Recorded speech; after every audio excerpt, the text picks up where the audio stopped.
नमस्कार। आज की भावगंगा के 310वें अंक में आपका स्वागत है, अभिनंदन है। आज शाम को प्रोग्राम कर रहे हैं भावगंगा की। इधर कल हो भी नहीं पाया था और आज रात में ही जा रहे हैं भोपाल और अब 15 की सुबह लौटेंगे, तो अगली भावगंगा 16 को हो पाएगी।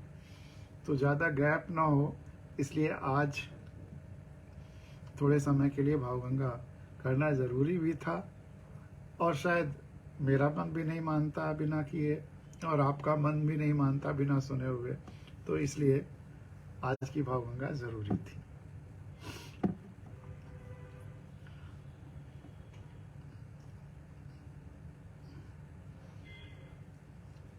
आज सूरज के साथ नहीं हो पा रहा है, कमरे में हो पा रहा है, लेकिन कभी कभी ज़रूरी होने पे ये भी हो सकता है। किसी ने ये एक शेर भेजा है, अच्छा लगा तो आपके साथ शेयर कर रहे हैं। बहुत मशहूर शेर है, सुना हुआ है, लेकिन किसी ने रिमाइंड करा दिया इसको। मेरे अपने ही हाथों से तरासे गए वो खुरदुरे पत्थर, मेरे अपने ही हाथों से तरासे गए वो खुरदुरे पत्थर, आज बुतखाने में या बुतखानों में सभी भगवान बने बैठे हैं, सभी भगवान बने बैठे हैं। कितने डायमेंशंस में इसके अर्थ हैं, आप सोचते जाइए, आनंद आता जाएगा। कि मेरे अपने ही हाथों से तरासे गए वो खुरदुरे पत्थर, आज बुतखानों में सभी भगवान बने बैठे हैं। खास करके डेमोक्रेसी में तो हमारे अपने वोटों से जो जीते गए, जिताए गए वो लोग जो हमारे नौकर होने चाहिए था, वो भगवान बने बैठे हैं। और यहाँ बुतखाने हो गए हैं हमारे पार्लियामेंट हाउस, स्टेट असेंबलीज और ग्राम पंचायत और नगर पंचायत भवन। हमने ही तराशे हैं, हमने ही जिताए हैं, हमने ही बनाए हैं, लेकिन आज वो भगवान बने बैठे हैं, मालिक बने बैठे हैं। और अलग अलग डायमेंशंस में इसके अर्थ हैं, आप सोचते जाइए।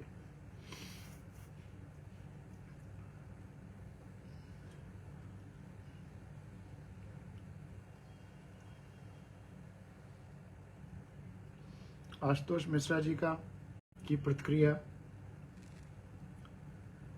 आदरणीय सर, अंक 309 के माध्यम से मेरे सभी प्रश्नों का जवाब तो मिला ही, मुझे कुछ विषयों पर अपनी सोच को कमियों का एहसास भी हुआ। कविता भी बहुत अच्छी लगी। सादर प्रणाम सर। बहुत बहुत धन्यवाद आशुतोष जी। और आपके प्रश्नों का उत्तर मिला है, इससे मुझे बहुत खुशी है। और आदमी तो कभी परफेक्ट नहीं होता, हम सब अपने को मांझते रहते हैं। कहा भी जाता है कि व्यक्ति तो बर्तनों की तरह होता है, और जैसे बर्तनों को रोज मांजना पड़ता है, अक्सर मांजना पड़ता है, वैसे हमको भी अपने को लगातार मांजते रहना पड़ता है, ताकि उसके चमक और सफाई और उपयोगिता बनी रहे। तो बहुत बहुत धन्यवाद। नफीस अहमद जी, जो एक डॉक्टर हैं, बच्चों के डॉक्टर हैं और बच्चों के बीच में रहते हैं, जाहिर सी बात है, उनका एक बहुत दिनों बाद एक प्रतिक्रिया आई। Congratulations sir for delivering such a nice lecture on religion। वो धर्म का विज्ञान और अध्यात्म का विज्ञान या जो मेरा हुआ लेक्चर था, शायद 298 सॉरी, उस पर उन्होंने लिखा है, Congratulations sir for delivering such a nice lecture on religion। I have never heard such a nice lecture on religion in my life, which is on scientifically based talks। Congratulations sir, आपको बहुत बहुत धन्यवाद sir, बधाई sir, for delivering such a lecture on religion। धर्म पर इतना अच्छा lecture देने के लिए बहुत बहुत बधाइयाँ। I have never heard such a nice lecture on religion। मैंने अपनी ज़िंदगी में धर्म पर इतना अच्छा लेक्चर इससे पहले कभी नहीं सुना था। Which is scientifically based talk। ये साइंस, विज्ञान के और सत्य के आधार पर आधारित बातचीत रही, तो इसलिए बहुत बहुत अच्छा लगा। धन्यवाद नफीस साहब, आप लोगों के इस प्रतिक्रियाओं से ही हम लोगों को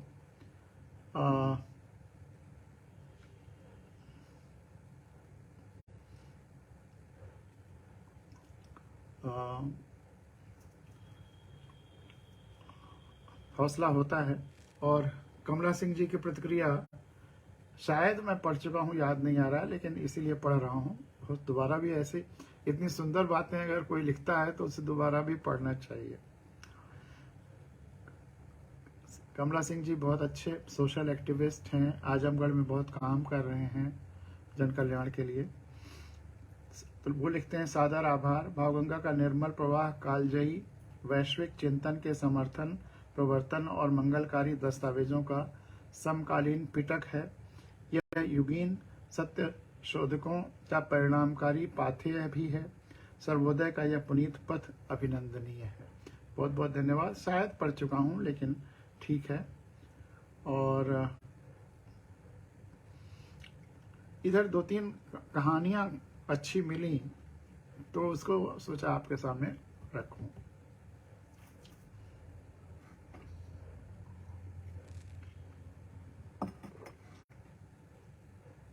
एक कहानी मिली थी, उसका वो तो मैं कॉपी नहीं कर पाया। उसके सारांश ये था, मजबूरी मत खरीदना। एक व्यक्ति था जो अपने घोड़े को, जो बाजार लगा था एनिमल्स का रहा हो या जो जानवरों का खरीद फरोख्त के लिए, तो उसमें वो घोड़ा लेकर के गया। घोड़ा बहुत अच्छा था, 5,000 रुपए का था। लेकिन उसने जब शाम तक वो बिका नहीं तो एक ग्राहक आया, उसने कहा कि ये घोड़ा कितने का है? तो उसने कहा वैसे तो 5,000 का है, लेकिन मैं आपको 2,000 में दे दूंगा। तो उस ग्राहक ने कहा कि जब 5,000 का है तो 2,000 में देने को तुम क्यों तैयार हो? तो उसने अपनी मजबूरी बताई कि हमारे यहाँ बेटी की शादी है या कोई बीमार है, उसकी दवा के लिए चाहिए, जो भी उसकी मजबूरी रही हो। तो उसने बताया, अब मुझे याद नहीं कि उसने क्या मजबूरी बताई।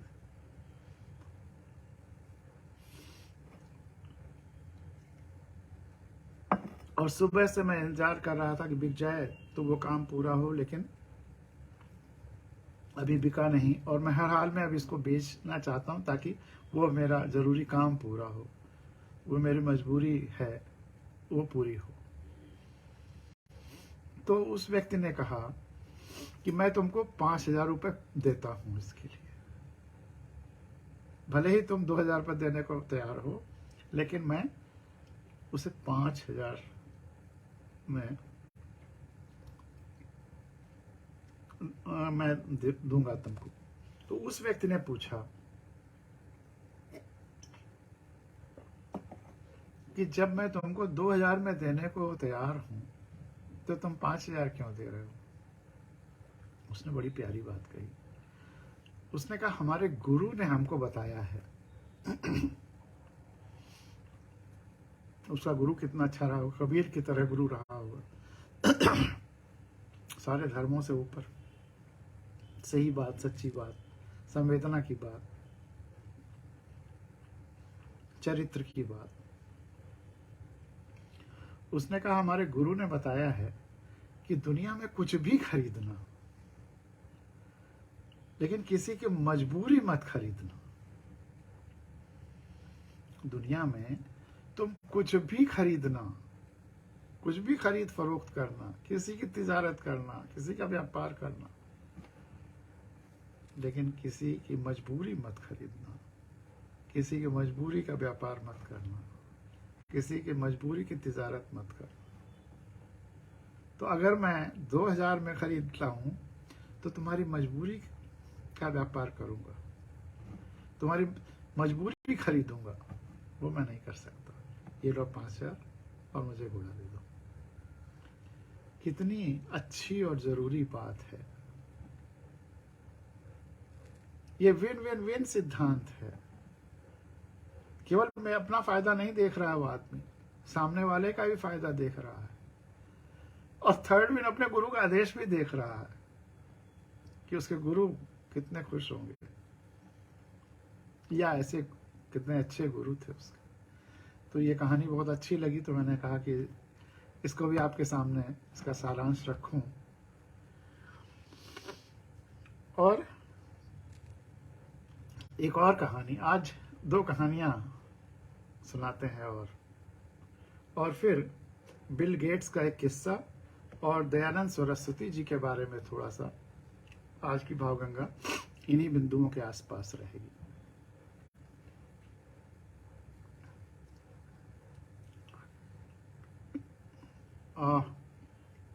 बड़ी मार्मिक कहानी है और बड़ी महीन कहानी है। कहानी कैसे पलट जाती है अंत तक जाते जाते। राजा महेंद्र कीर्ति विद्वत जनों का बहुत सम्मान किया करते थे।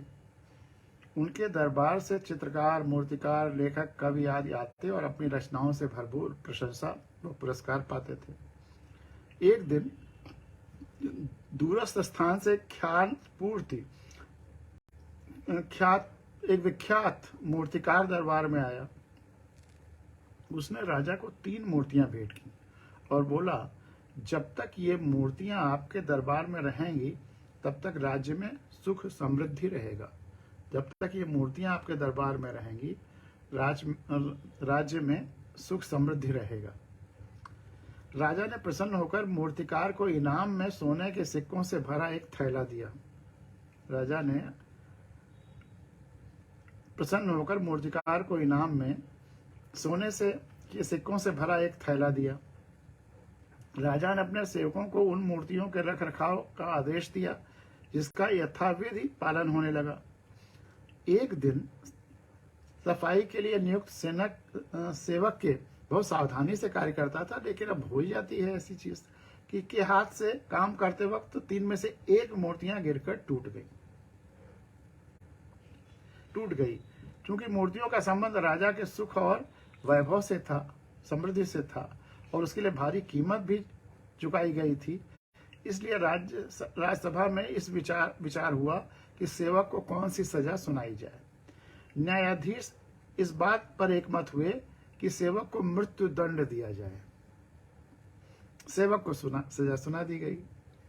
आदेश सुनते ही उस सेवक ने बाकी दोनों मूर्तियों को भी पटक कर तोड़ दिया।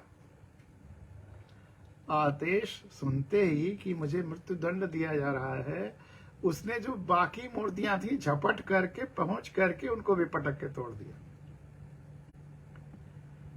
इस घटना की जानकारी होते ही राजा महेंद्र कीर्ति ने उस सेवक को बुलाया और इस विचित्र बर्ताव के बारे में पूछा।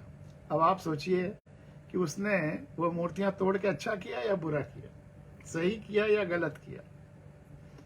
अब मृत्युदंड तो मिल ही चुका है, अब तिगुना मृत्युदंड तो होगा नहीं, लेकिन उसके साथ क्या बर्ताव होना चाहिए कि उसने उन बाकी बची दोनों मूर्तियों को भी तोड़ दिया। बड़ा प्यारा जवाब था सेवक का। सेवक ने जवाब दिया,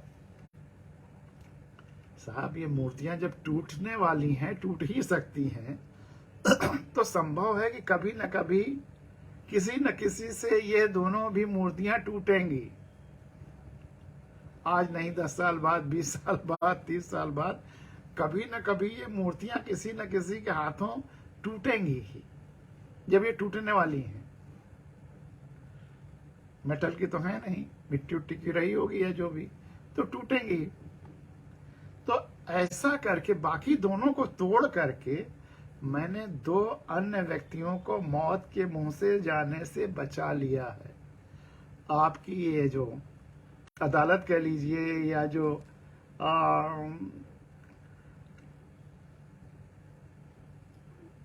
राज्यसभा कह लीजिए, ये जैसे आज मुझे मृत्युदंड दे रहे हैं, वैसे जिससे जिससे टूटेगा उससे उससे मृत्युदंड देंगे। तो 3 लोगों की मृत्यु होगी। ऐसे एक अकेले मुझे तो आप मार ही रहे हैं, अब मुझे 3 बार तो मारेंगे नहीं। तो मैंने 2 लोगों की जान बचाई है इसको तोड़ करके। अब बताइए, अब उसका जवाब का क्या असर रहा होगा। उसे और दंड मिलना चाहिए या क्या मिलना चाहिए, या वो उसकी ये संवेदनशीलता कि उसने 2 लोगों की जान बचाई है, उसका पुरस्कार मिलना चाहिए, क्या होना चाहिए?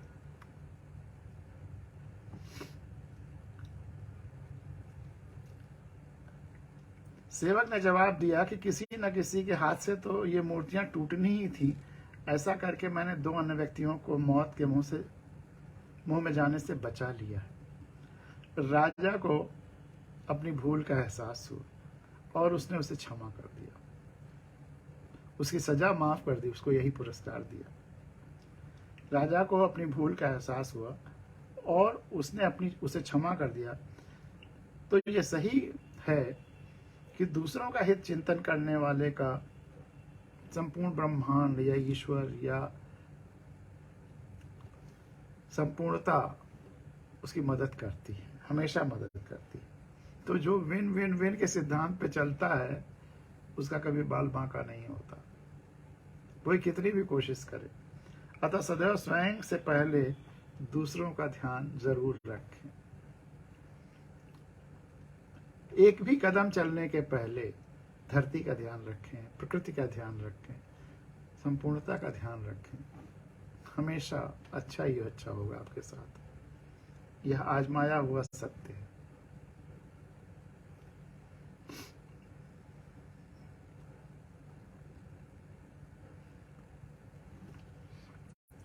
अब बिल गेट्स का एक किस्सा।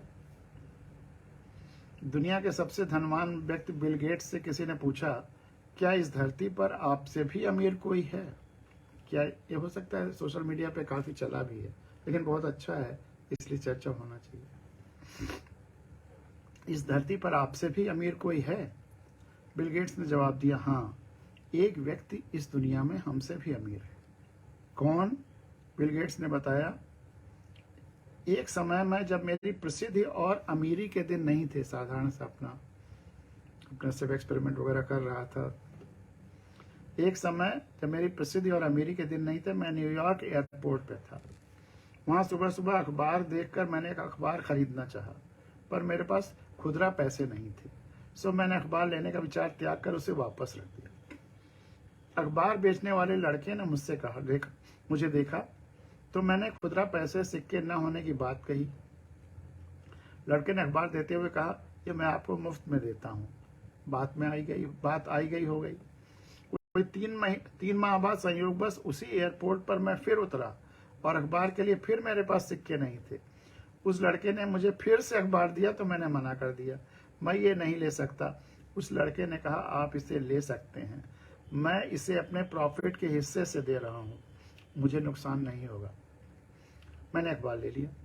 19 साल बाद, अपने प्रसिद्ध हो जाने के बाद, बिजनेस सफल हो जाने के बाद, सब संसाधन और धन हो जाने के बाद, मुझे उस लड़के की याद आई और मैंने उसे ढूंढना शुरू किया। कोई 1.5 महीने खोजने के बाद आखिरकार वह मिल गया।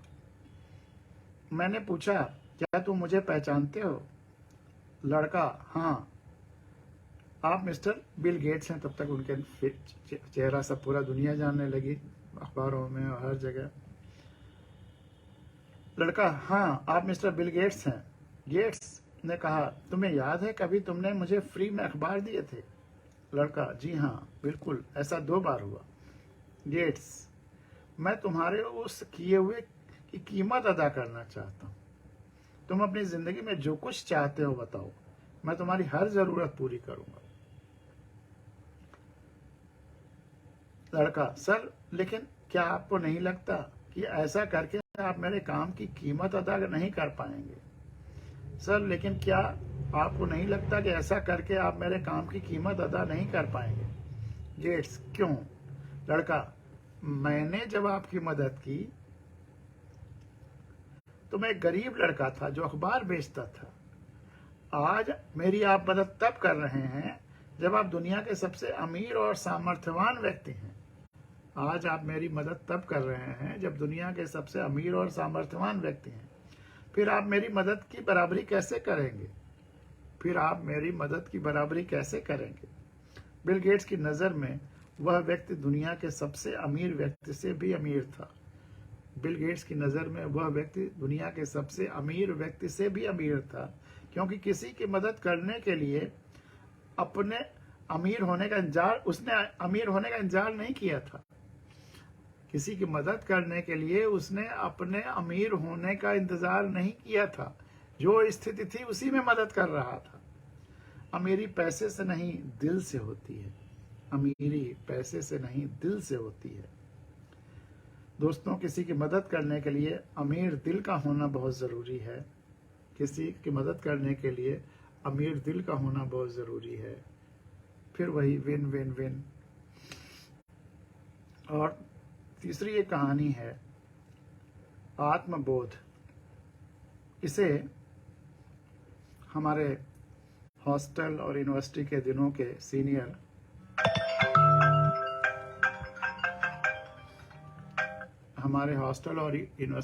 के सीनियर बघेल साहब ने भेजा है, जो मिर्ज़ापुर में रहते हैं। और बहुत प्यारी कहानी है, रुला देने वाली कहानी है। हो सकता है पढ़ते पढ़ते मेरे आंसू आ जाएं, हो सकता है सुनते सुनते आपके आंसू आ जाएं, लेकिन हिम्मत करके मैं ये कहानी आपको सुना रहा हूँ।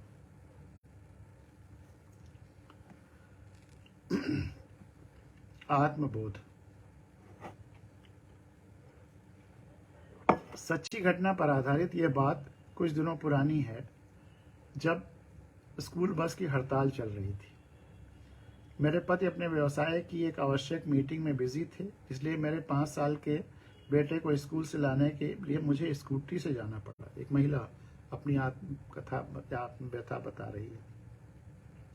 जब मैं स्कूटी से घर की ओर वापस आ रही थी, तब अचानक रास्ते में मेरा बैलेंस बिगड़ा और मैं एवं मेरा बेटा हम दोनों गाड़ी सहित नीचे गिर गए। मेरे शरीर पर कई खरोंचें आईं, लेकिन प्रभु की कृपा से मेरे बेटे को कहीं खरोंच तक नहीं आई। हमें नीचे गिरा देखकर आसपास के लोग इकट्ठे हो गए और उन्होंने हमारी मदद करनी चाहिए। तभी मेरी काम वाली बाई राधा ने मुझे दूर से ही देख लिया और वह दौड़ी चली आई। उसने मुझे सहारा देकर खड़ा किया और अपने एक परिचित से मेरी गाड़ी एक दुकान पर खड़ी करवा दी। वह मुझे कंधे का सहारा देकर अपने घर ले गई, जो पास में ही था। जैसे ही हम घर पहुंचे, वैसे ही राधा के दोनों बच्चे हमारे पास आ गए। राधा ने अपने पल्लू से बंधा हुआ 50 का नोट निकाला और अपने बेटे राजू को दूध, बैंडेज एवं एंटीसेप्टिक क्रीम लाने के लिए भेजा तथा अपनी बेटी रानी को पानी गर्म करने को बोला। उसने मुझे कुर्सी पर बिठाया तथा मटके का ठंडा जल पिलाया। इतने में पानी गर्म हो गया। वह मुझे लेकर बाथरूम में गई और वहां पर उसने मेरे सारे जख्मों को गर्म पानी से अच्छी तरह धोकर साफ किया तथा बाद में उठकर बाहर गई। वहां से एक नया टॉवेल और एक नया गाउन मेरे लिए लेकर आई। उसने टॉवेल से मेरा पूरा बदन पोंछा और जहां आवश्यक था वहां बैंडेज लगाई। साथ ही जहां मामूली चोट थी वहां एंटीसेप्टिक क्रीम लगाया। अब मुझे कुछ राहत महसूस हो रही थी। उसने मुझे पहनने के लिए नया गाउन दिया। वो बोली, ये गाउन मैंने कुछ दिन पहले ही खरीदा था, लेकिन आज तक नहीं पहना। मैडम, आप यही पहन लीजिए और थोड़ी देर आप रेस्ट कर लीजिए।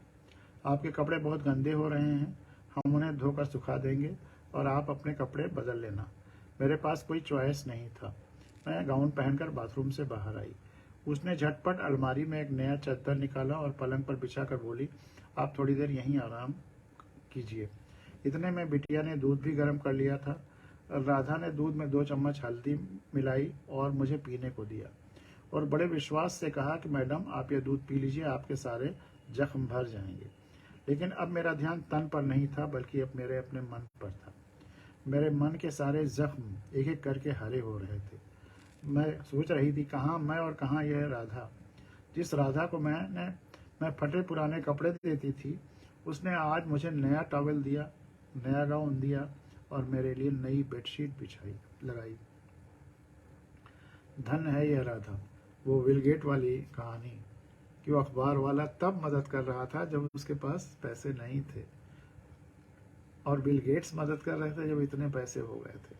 तो यहाँ राधा मदद कर रही है जबकि पास उसके पैसे और संसाधन नहीं निग्लेजिबल हैं, एक्स्ट्रा, कि अपनी डिमांड ही नहीं पूरी हो रही। एक तरफ मेरे दिमाग में यह सब चल रहा था, तब दूसरी तरफ राधा गरम गरम चपाती और आलू की सब्जी बना रही थी।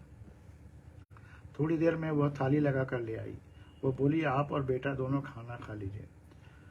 राधा को मालूम था कि मेरा बेटा आलू की सब्जी ही पसंद करता है और उसे गरम गरम रोटी चाहिए, इसलिए उसने रानी से तैयार करवा दी थी। रानी बड़े प्यार से मेरे बेटे को आलू की सब्जी और रोटी खिला रही थी और मैं इधर प्रायश्चित की आग में जल रही थी। सोच रही थी कि जब भी इसका बेटा राजू मेरे घर आता था, मैं उसे एक तरफ बिठा देती थी, उनको नफरत से देखती थी और उन लोगों के मन में इन लोगों के मन में हमारे प्रति कितना प्रेम है। यह सब सोचकर मैं आत्मग्लानि से भरी जा रही थी और मेरा दुख और पश्चाताप से भर गया था। तभी मेरी नजर राजू के पैरों पर गई, जो लंगड़ा कर चल रहा था। मैंने राधा से पूछा, राधा, इसके पैर को क्या हो गया? तुमने इलाज नहीं करवाया? राधा ने बड़े दुख भरे शब्दों में कहा, मैडम, इसके पैर का ऑपरेशन करवाना है, जिसका खर्च करीब 10,000 रुपये है। मैंने और राजू के पापा ने रात दिन मेहनत करके 5,000 रुपये तो जोड़ लिए हैं। 5,000 रुपये की और आवश्यकता है। हमने बहुत कोशिश की, लेकिन कहीं से मिल नहीं सके। ठीक है, भगवान का भरोसा है, जब आएंगे तब इलाज हो जाएगा, फिर हम लोग कर ही क्या सकता है। तभी मुझे ख्याल आया कि राधा ने एक बार मुझसे 5,000 रुपये एडवांस में अग्रिम मांगे थे और मैंने बहाना बनाकर मना कर दिया था।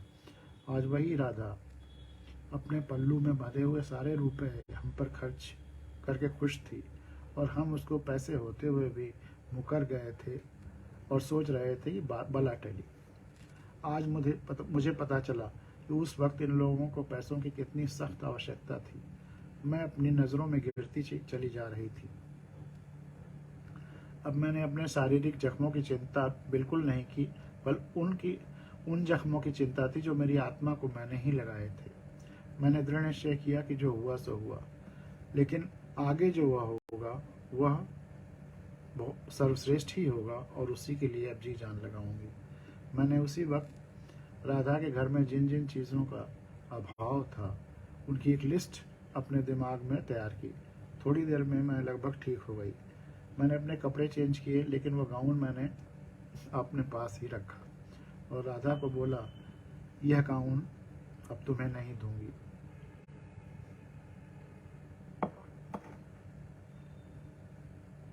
यह गाउन मेरी जिंदगी का सबसे अमूल्य तोहफा है।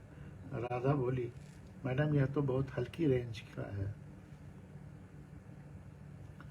राधा की बात का मेरे पास कोई जवाब नहीं था। मैं घर आ गई, लेकिन रात भर सो नहीं पाई। मैंने अपने सहेली के पति, जो कि हड्डी रोग के विशेषज्ञ थे, उनसे राजू के लिए अगले दिन का अपॉइंटमेंट लिया। दूसरे दिन मेरी किटी की पार्टी थी, लेकिन मैंने वह पार्टी कैंसिल कर दी और राधा की ज़रूरत का सारा सामान खरीदा और वह सामान लेकर मैं राधा के घर पहुंच गई। राधा समझ ही नहीं पा रही थी कि इतना सारा सामान एक साथ में उसके घर में क्यों लेकर आ रही। मैंने धीरे धीरे उसको पास में बिठाया और बोला, मुझे मैडम मत कहो, मुझे अपनी बहन ही समझो। और हाँ, कल सुबह 7 बजे राजू को दिखाने चलना है। उसका ऑपरेशन जल्द से जल्द करवा देंगे और तब राजू भी ठीक हो जाएगा। खुशी से राधा रो पड़ी, लेकिन वह भी कहती रही, मैडम, आप ये सब क्यों कर रहे हो? हम बहुत छोटे लोग हैं।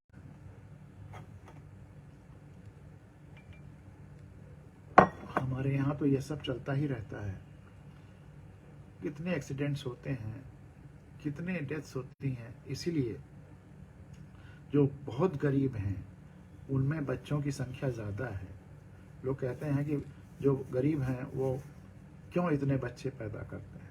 उसका एक कारण यही है कि उनके अगर 6 बच्चे 5 बच्चे पैदा हुए तो बड़े होते होते 2-3 ही बच पाते हैं। उनमें डेथ रेट ज़्यादा है, एक्सीडेंट रेट ज़्यादा है। अगर बीमार हो जाते हैं तो दवा नहीं हो पाती। उनकी उस सच्चाई को समझना होगा। व्यवस्थाओं को प्लानिंग करते समय इसका ध्यान रखना, केवल ये कोसने से नहीं होगा कि वो पॉपुलेशन बढ़ाते हैं और फैमिली प्लानिंग नहीं करते हैं। उनकी वो इकोनॉमिक और फैक्चुअल नीड है कि वो ज़्यादा प्रोडक्शन बच्चों का करें, बच्चे ज़्यादा पैदा करें, क्योंकि डेथ रेट बहुत ज़्यादा है। कुछ तो पैदा होते ही मर जाते हैं और बहुत सारे बढ़ते बढ़ते समय भी एक्सीडेंट और शिकार हो जाते हैं बीमारियों। यह सब सुनकर और देखकर मेरा मन भी द्रवित, वो मेरे पैरों पे झुकने लगी। यह सब सुनकर और देखकर मेरा मन भी द्रवित हो उठा और मेरी आंखों से भी आंसू के झरने फूट पड़े। मैंने उसको दोनों हाथों से ऊपर उठाया और गले लगाया और बोली, बहन रोने की जरूरत नहीं है, अब इस घर की सारी जवाबदारी मेरी है। मैंने मन ही मन कहा, राधा तुम क्या जानती हो कि मैं कितनी छोटी हूँ और तुम कितनी बड़ी हो। जो बात बिल गेट्स ने कहा था। संवेदना उसी स्तर पर ले जाती है। जब सबसे जुड़ाव होता है तो वहीं तक पहुंचते हैं, चाहे एक्स कहानी हो चाहे वाई कहानी हो, तीनों कहानियां उसी संवेदना के स्तर पर रही। आज मेरे पास इतना सब कुछ होते हुए भी मैं भगवान से और अधिक की भीख मांगती रही। मैंने कभी संतोष का अनुभव नहीं किया, लेकिन आज मैंने जाना कि असली खुशी पा जाने में नहीं, देने में है। तो ये कहानी इसी के साथ यहाँ समाप्त होती है।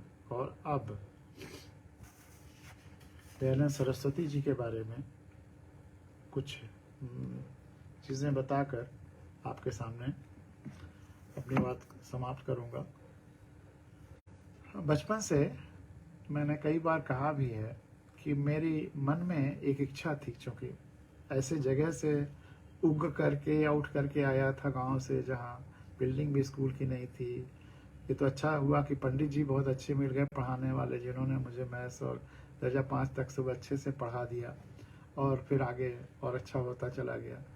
लेकिन शुरू से ही दर्जा 5 में जब बोरा झोरा लेकर स्कूल जा रहा था, तभी से मन में ये इच्छा थी कि भले ही हमें बहुत अच्छा स्कूल बिल्डिंग और ये सब शिक्षा नहीं मिल पा रही, लेकिन जब बड़े होंगे तो पूरे देश में अच्छे स्कूलों की एक श्रृंखला शुरू करें। यह सपना था। सामने शशि प्रकाश सिंह जी देख रहे हैं इस प्रोग्राम को,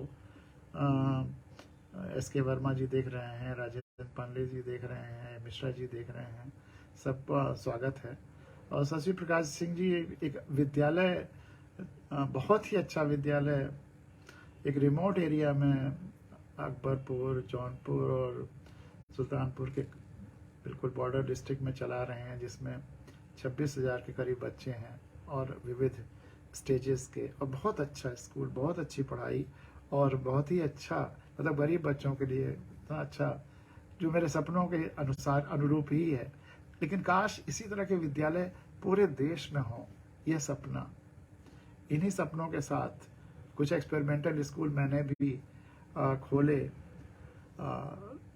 लेकिन शशि प्रकाश जी का तो, ये दोनों भाई और इनके पिताजी वहाँ रहते हैं, मैं तो हिंदुस्तान भर में ट्रांसफ़र होता रहा, मैं देखभाल नहीं कर पाया। तो वो फिर बाद में उस जो बिल्डिंग वगैरह बनी थी उसको गवर्नमेंट को दे दिया गया, वहाँ गवर्नमेंट मिडिल स्कूल चलता है। लेकिन तमाम सारे और बहुत अच्छे स्कूल्स जो खोले और खुलवाए, वो अब बहुत दिन तक अच्छे नहीं रह पाए। कभी कि टीचर्स का सिलेक्शन ठीक से लोगों ने नहीं किया, अपने भाई भतीजा या अपने परिवार के लोगों को लगाने लगे। कभी कभी वहाँ के लोकल लीडर्स और माफिया उन पर हावी होने लगे, मैनेजमेंट में घुस गए और वो बर्बाद हुआ। तब मुझे एहसास हुआ कि केवल अच्छे स्कूल से ही काम नहीं चलेगा, अच्छी व्यवस्था भी चाहिए, अच्छा पॉलिटिकल सिस्टम भी चाहिए। अगर पॉलिटिकल सिस्टम करप्ट है, खराब है, असंवेदनशील है, जनता से नहीं जुड़ा हुआ है, लाभ ओरिएंटेड है, करोड़ों अरबों खर्च करके चुनाव जीत करके और फिर चुनाव का व्यापार करते हैं, करोड़ों अरबों खर्च करके जाते हैं और अरबों कमाने लगते हैं, तो फिर शिक्षा ज़्यादा अच्छी तरह नहीं चल पाएगी। शशि प्रकाश जी इतना अच्छा करते हुए भी उन्हें भी कई दिक्कतें आती हैं, सरकारों की तरफ से झेलना पड़ता है। तो वह एक अलग किस्सा। फिर मुझे लगा कि इसका मतलब व्यवस्था भी सुधारनी चाहिए और शिक्षा व्यवस्था भी सुधारनी चाहिए। लोकनीतिक व्यवस्था या पॉलिटिकल सिस्टम भी सुधारना है और शिक्षा भी सुधारनी है। अगर हम चाहते हैं कि समाज का और बच्चों के भविष्य का और सब सारा कल्याण हो, प्रकृति का और देश का, तो हम तैरने में जैसे एक हाथ बाएं एक हाथ दाएं चलाते हैं, उसी तरह से व्यवस्था के लिए भी एक हाथ शिक्षा सुधारने के लिए और अच्छी करने के लिए, दूसरा हाथ सिस्टम सुधारने के लिए होना चाहिए। ये संतुलन, ये रेजोनेंस दोनों के बीच में होना चाहिए। ये मेरा भाव था। और इसीलिए फिर बाद में संविधान कथाएं और जो जन जागरण पूरे देश में चल रहा है, वो दूसरा हाथ व्यवस्था सुधारने के लिए है। लेकिन व्यवस्था एक दिन में नहीं सुधरती, पीढ़ियां लग जाती हैं, 10-12 साल और लगेंगे अभी, लेकिन सुधरेगा। और शिक्षा सुधारने के लिए भी प्रयास जारी है, विद्यालयों में लगातार जा रहा हूँ और शशि प्रकाश जी जैसे लोग भी जुड़े हुए हैं जो उस दिशा में आगे काम कर रहे हैं। इस तरह से बहुत सारे और मित्र पूरे देश में काम कर रहे हैं। तो चूंकि मेरा सपना था कि पूरे देश में अच्छे से अच्छे स्कूलों का एक चेन बने, मैं सोचते सोचते, जो कि जहां भी जिन जिलों में रहा, जैसे गोरखपुर में रहा, मैं तो सरकारी स्कूल में पढ़ा, गवर्नमेंट जुबली कॉलेज में, लेकिन वहां जो नेक्स्ट बेस्ट सबसे अच्छा स्कूल था वो डीएवी था, दयानंद एंग्लो वैदिक विद्यालय। फिर जहां जहां रहा डीएवी कॉलेजेस रहे, बहुत अच्छे रहे, कहीं डिग्री कॉलेज है, हर जगह बहुत अच्छा चल रहा है। तो उसमें मुझे इंटरेस्ट आया कि आखिर दयानंद सरस्वती जी ने ये सपना देखा कि पूरे देश में विद्यालय अच्छे हों और जिसमें अंग्रेजी भी पढ़ाई जाए, साइंस भी पढ़ाया जाए और सनातन वैदिक भी पढ़ाया जाए, तो गजब का सपना है। तो मेरे सपनों से मैच करता हुआ सपना लगा। तो मैंने सोचा कि आज उन्हीं पर थोड़ी सी चर्चा की जाए। 800 से ज्यादा डीएवी कॉलेजेस हैं पूरे देश में, और जब यूनिफाइड इंडिया था तो हर पाकिस्तान में जो है वहां भी थे और पूरे हिंदुस्तान में है। उन्होंने जो आर्य समाज की स्थापना की, एक तो सबसे बड़ी बात कि वह सनातन संस्कृति के, वैदिक संस्कृति के उद्घोषक थे, और जितनी रूढ़ियां और मिलावट और अंधविश्वास और व्यापार और मूर्ति पूजा जो उगाहने का और जो वास्तविक धर्म या अध्यात्म का स्वरूप है, दरअसल धर्म वही है जो बिल्कुल अध्यात्म से जुड़ा हुआ है, जिसमें किसी तरह का व्यापार नहीं है, किसी तरह का धोखा नहीं है, किसी तरह का असत्य नहीं है, किसी तरह का व्यापार नहीं है, और किसी तरह का लोभ या किसी को लूटने की या किसी को गुमराह करने की प्रवृत्ति नहीं है। तो उसी वैदिक संस्कृति की उन्होंने प्रचार किया और सारे अंधविश्वास खत्म किए। अब और शिक्षा पर तो 800 स्कूल है। और जब मैंने गहराई में देखा तो जानते हैं, भारत के आजादी का सबसे पहले उद्घोष करने वाला महापुरुष या हमारी आजादी की परिकल्पना का जनक अगर कोई है तो दयानंद सरस्वती हैं। दयानंद सरस्वती ने उद्घोष किया था आजादी का कि हमें पूर्ण स्वराज्य चाहिए 1875-76 में। 1875-76 में उन्होंने आजादी का उद्घोष किया था, हमें स्वराज्य चाहिए। तब तक कांग्रेस नहीं थी और किसी ने कुछ नहीं कहा। पहला उद्घोष आजादी का दयानंद सरस्वती ने किया था। कांग्रेस तो बाद में 1885 में 28 दिसंबर को बनी, आजादी के लिए, आजादी की दिशा में काम करने के लिए। एवो ह्यूम थे, दादा भाई नौरोजी थे, दिनशा वाचा थे। इन लोगों ने, क्योंकि एवो ह्यूम ब्रिटिश थे तो इसलिए इसको क्रिटिसाइज भी किया जाता है कि ये तो बहुत ऐसी पार्टी, लेकिन एवो ह्यूम और ये तीनों लोग समर्पित थे आजादी के लिए। ह्यूम का इतिहास जो भी रहा हो, कांग्रेस के फॉर्मेशन के बाद वो पूरी तरह से कमिटेड थे कि इंडिया को आजादी चाहिए। लेकिन उसकी परिकल्पना उसके पहले दयानंद सरस्वती कर चुके थे। और समरसता, संपूर्ण मानवता, वही वसुधैव कुटुंबकम जो वैदिक होगा, सनातन होगा, वो संपूर्ण ब्रह्मांड के बारे में सोचेगा। तो वैसे दयानंद सरस्वती थे। स्वराज्य के बारे में 1814 में घोषणा कर दी थी और वैदिक संस्कृति की स्थापना के लिए ही उन्होंने ये आर्य समाज की स्थापना की। मूर्ति पूजा का भयंकर भयानक विरोध किया। आर्य समाज की स्थापना मुंबई में की, लेकिन ये जो विद्यालयों का चेन और फिर स्वराज्य की परिकल्पना, दोनों तरफ दोनों हाथ चल रहे थे उनके, बल्कि तीसरा हाथ भी चल रहा था कि धर्म का भी शुद्धिकरण। गंगा यमुना सरस्वती तीनों के संगम थे। गंगा अगर मान लिया जाए शिक्षा की व्यवस्था के लिए, और या गंगा अगर धर्म की व्यवस्था के सुधार के लिए, यमुना मान लिया जाए आजादी के लिए, और सरस्वती शिक्षा के लिए, तो तीनों का समन्वित रूप थे, तीनों के संगम थे दयानंद सरस्वती। इस अर्थों में बहुत ही उनका काम महत्वपूर्ण है, पूज्य हैं। और वो उनका नारा ही था कि वेदों की ओर लौटो। वेदों की ओर लौटो मतलब सनातन की तरफ लौटो, प्रकृति की तरफ लौटो, सत्य की तरफ लौटो, प्रकृति से सीखो, संपूर्णता से सीखो, संपूर्ण ब्रह्मांड से जुड़ो, अहम ब्रह्मास्मि की तरफ जाओ। कबीर जो कहते हैं कि लाली मेरे लाल की जित देखूं तित लाल, मैं भी देखन जब भी देखन मैं चली मैं भी हो गई लाल, लाली देखन मैं चली मैं भी हो गई लाल। कबीर ही थे दयानंद सरस्वती के विचार, कबीर के बिल्कुल मिलते जुलते हैं। लेकिन कबीर इतने फक्कड़ थे कि उन्हें परवाह नहीं थी संस्थाओं और ये सब चीजों की। दयानंद सरस्वती ने अपना जो काम था उसको बहुत ऑर्गेनाइज तरीके से किया। उन्होंने शिक्षा के लिए ये डीएवी स्कूल्स की चेन की परिकल्पना की, और धर्म के सुधार के लिए वेदों की तरफ लौटो, और आर्य समाज अंध भक्ति निराकरण के लिए। हाँ, कभी कभी बहुत कटु हो जाते थे, बहुत ज्यादा कटु हो जाते थे, इसलिए उनके तमाम सारे दुश्मन भी पैदा हो जाते थे, और जिसकी वजह से उनकी मृत्यु भी, उनकी हत्या ही हुई, और बहुत अर्ली एज में, 59 साल की उम्र में। लेकिन उनका जो योगदान है वो ट्रेमेंडस है, और मैं और गहराई से स्टडी करना चाहता हूं कि ये डीएवी स्कूल्स का चेन, ये 800 और सारे के सारे अच्छी क्वालिटी के, ये कैसे स्टेब्लिश हुए। और अगर देश में अच्छे स्कूलों का चेन और बनना है आज की आवश्यकताओं को पूरी करने के लिए, तो दयानंद सरस्वती उसके लिए प्रकाश स्तंभ हैं, उनसे सीखा जा सकता है। और कौन कौन लोग उनके शिष्य रहे हैं? हमारे ख्याल से उनके बाद हिंदुस्तान में जितने महापुरुष हुए हैं सब उनसे प्रभावित हुए हैं।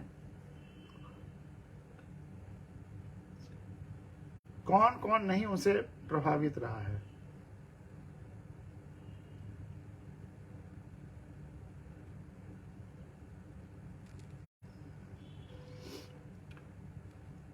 सब अपना गुरु उनको मानते रहे हैं। स्वामी विवेकानंद, सुभाष चंद्र बोस, पटेल, लोकमान्य तिलक, और बड़ी मतलब आजादी के बाद जिसने भी उनके बाद जितने भी लोग भारत में महापुरुष हुए हैं, सबने कहा है कि मैं उनसे बहुत प्रभावित हूं। लोकमान्य तिलक उनके बारे में कहते हैं स्वराज्य के प्रथम संदेशवाहक स्वामी दयानंद, क्योंकि 1875-76 में स्वराज की घोषणा करते हैं, जबकि कांग्रेस 1885 में बनती है। सुभाष चंद्र बोस कहते हैं आधुनिक भारत के निर्माता दयानंद। डॉक्टर भगवान दास कहते हैं स्वामी दयानंद हिंदू पुनर्जागरण के मुख्य निर्माता। और अगर सारे धर्मों का पुनर्जागरण हो जाए दयानंद सरस्वती की लाइंस पर, अंधविश्वासों से परे करके, तो सारे धर्म एक जैसे हो जाएंगे, फिर सभी वो धरती के धर्म हो जाएंगे। वैदिक धर्म और कुछ नहीं है, धरती का धर्म, प्रकृति को, संपूर्णता को देख करके जीवन पद्धति जो अपनाई जाए वही सनातन है, वही वैदिक है, और वही सारे धर्मों की ओरिजिन है। बाद में धर्म आगे समय के साथ बहते बहते पॉल्यूट हो गए हैं, वो बात, और सारे धर्म पॉल्यूट हो गए हैं। इसलिए सारे धर्मों के पॉल्यूशन की तरफ उन्होंने इशारा किया है, लेकिन कहीं कहीं बहुत ज्यादा कटु हो गए हैं, तो इसीलिए उनके दुश्मन पैदा हो गए और जिसकी वजह से उन्हें की हत्या हो गई। वो बहुत नुकसान हुआ देश के लिए। एनी बेसेंट कहती हैं दयानंद पहले व्यक्ति हैं जिन्होंने भारत भारतीयों के लिए की घोषणा की, भारत भारतीयों के लिए इसकी घोषणा की। और सरदार पटेल ने कहा भारत की स्वतंत्रता की नींव स्वामी दयानंद ने डाली, भारत की स्वतंत्रता की नींव स्वामी दयानंद। तो स्वामी दयानंद जी को हम लोग प्रणाम करते हैं। उनके बहुत कुछ सीखने की जरूरत है कि प्रैक्टिकली देश की व्यवस्था कैसे चलनी चाहिए, क्या क्या चाहिए देश में। इसी के साथ आज की भावगंगा यहाँ समाप्त करते हैं। 9:30 की मेरी ट्रेन है भोपाल के लिए तो अब मुझे तैयारी करनी है और निकलना है, लेकिन आज बिना भावगंगा किए हुए रह नहीं पाया। और अब चूंकि मैं 15 की सुबह लौटूंगा तो अगली भावगंगा लखनऊ में 16 को होगी। हो सकता है कि भोपाल में कहीं कोई प्रोग्राम हो तो भावगंगा वहाँ भी हो सकती है। वहाँ के कुछ लोग कह रहे थे भोपाल में कुछ एकेडमीज में हो सकता है मेरे संविधान कथाएं या लेक्चर्स रखे जाएं, तो वह उसकी भावगंगा फिर बीच में भी आपके सामने होगी। आज बहुत सारे लोग इस समय प्रोग्राम देख रहे हैं, अनएक्सपेक्टेड तरीके से मैं आ गया, इसके लिए सबको बहुत बहुत साधुवाद। जिस तरह से आप प्यार दे रहे हैं कि मैं बता नहीं सकता।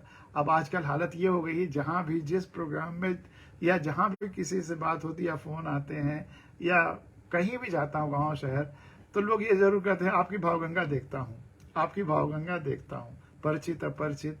और सबसे मजेदार बात तो कि गाँव में अगर श्रीमद् भागवत होता है तो उसके बाद भी एक आध यही ये फोन स्मार्टफोनों से लोग भावगंगा के एक आध एपिसोड लोगों को दिखा या सुना देते हैं। तो इसकी पॉपुलैरिटी इस तरह से बढ़ रही है, ये बहुत खुशी की बात है। बहुत बहुत धन्यवाद। फिर मिलेंगे, बीच में भी मिल सकते हैं किसी प्रोग्राम में या फिर 16 को। बहुत बहुत धन्यवाद।